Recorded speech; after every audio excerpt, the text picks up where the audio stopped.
మంది వ్యతిరేకంగా 230 మంది ఓటు వేసినటువంటి పరిస్థితి. మొత్తం 352 మంది మద్దతు కావాల్సి ఉంది.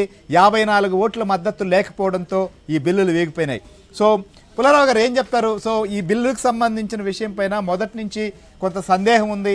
నిన్న ప్రధాని మాటల్లో కూడా చూసాం, మహిళలే క్షమించరు ఒకవేళ ఇది పాస్ చేయకపోతే అనేటువంటి కామెంట్స్ చేసినప్పుడే అర్థమైంది.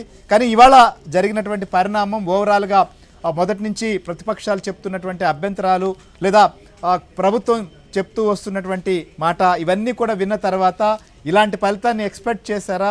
దీన్ని ఏ రకంగా చూడాలి? దీని పర్యవసానం ఎలా ఉంటుంది? ఎక్స్పెక్ట్ చేశారా లేదా అంటే ఆశ్చర్యంగా ఉన్నది. ఎంత పెద్ద బిల్లు దిగినప్పుడు లెక్క లేకుండా ఎస్టిమేట్ చేయకుండా దిగారంటే బీజేపీ, అమిత్ షా గారు అందరూ. నాకు ఆశ్చర్యం. ఇది సామాన్యమైన ఓటమి కాదు. ఇది ఫస్ట్ టైం ఇలా ఓడిపోయారు ఇంత ఇంపార్టెంట్ బిల్లుకి. ఇది లెక్కలేదా? ఎందుకు చేయలేదు? నాన్ సీరియస్గా తీసుకున్నారా? లేకపోతే ఈ మహిళా బిల్లు కూడా కలిపాం కాబట్టి దీనికి వ్యతిరేక ఓటేరు, ఆ డీలిమిటేషన్ బిల్ పాస్ అవి 850 మంది ఎంపీలు దేశానికి చుట్టాలాగా వస్తారు అనుకున్నారు. అది ఫెయిల్ అయిపోయింది. చాలా కష్టం. 850 మంది ఎంపీలు రావటం ఇదంతా ఓవర్ అంబిషియస్గా చేశారు. లెక్కలు సరిగ్గా వేయలేదు. ఏదో మహిళా క్షమించరండి. ఏంటి మహిళా క్షమించరు? 30 సంవత్సరాలు బట్టి ఎన్ని ప్రభుత్వాలు మారినాయి. మహిళా బిల్ అనేది, మహిళా రిజర్వేషన్ అనేది ఎక్కడైనా ఎలక్షన్ ఇష్యూగా అవ్విందా? ఎక్కడ అవ్వలేదే. దీనికి మహిళలు వచ్చేసి రోడ్డు మీద ఓయో మమ్మల్ని ఎంపీ చేయలేదని గడవ. ఇదంతా చాలా పొరపాటు చేశారు. విచారంతో చెప్తున్నా. ప్రభుత్వం ఎస్టిమేట్ చేయాలి. ఏ యుద్ధం దిగినా ప్రభుత్వం చిన్న యుద్ధమైనా పెద్ద యుద్ధమైనా ఓడిపోకూడదు. అక్కడ మన మిత్రులు ఎవరైనా అందులో ఓడిపోయామండి, మహిళకు ఓటు వేయలేదు, మహిళకు ఓటు వేయమని ఎవరు పెట్టి. ఇది ఎంత బ్యాడ్ స్టెప్ అంటే ప్రభుత్వానికి బ్యాడ్ ఇంపాక్ట్. ఇలా ఓడిపోకూడదు. యుద్ధం మీరు గెలవలేకపోతే యుద్ధానికి వెళ్ళకూడదు.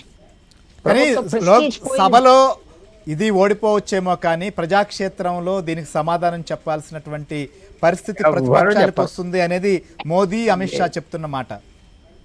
850 ఎంపీలు అనగానే దేశంలో అందరూ వెనక్కి కూర్చున్నారు.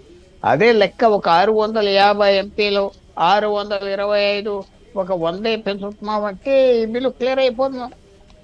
ఎందుకులే గొడవ, కొద్దిగానే పెంచుతా క్లియర్ అయిపోదాం. ప్రతి రాష్ట్రానికి 50% అంటే అందరూ లొంగిపోతారు. మహిళా బిల్ పక్కన పెట్టారంటే నేను కొత్తగా ఏం చెప్పట్లేదు. నేను గురించి చెప్తా వచ్చాను, మీ షోస్ కూడా చెప్పాను నేను.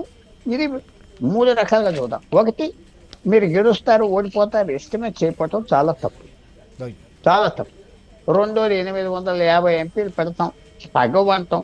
దేశంలో చాలా చోట్ల ఉంది 51% కాదు, అక్కడక్కడ ఉపదేశం వచ్చినా ఆలోచించుకోవాలి. 2. మూడోది, ఇప్పుడు ఇంకో ప్లాన్ ఏమున్నది? ప్లాన్ బి లేదే.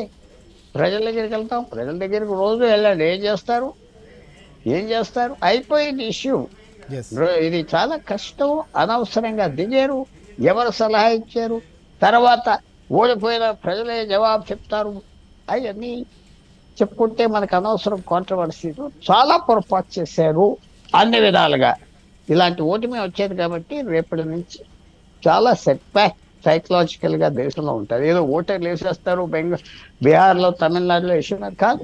తమిళనాడులో గెంతులేస్తారు, మేము సాధిత్యమని, మాకు ఇది వద్దన్నారు. బెంగాల్లో కూడా చూడండి ఎంత గెంతులేస్తారు. ఇది కరెక్ట్ టైం కాదు, కరెక్ట్ ఇష్యూ కాదు, కరెక్ట్ నెంబర్ కాదు, ఏది కరెక్ట్ కాదు.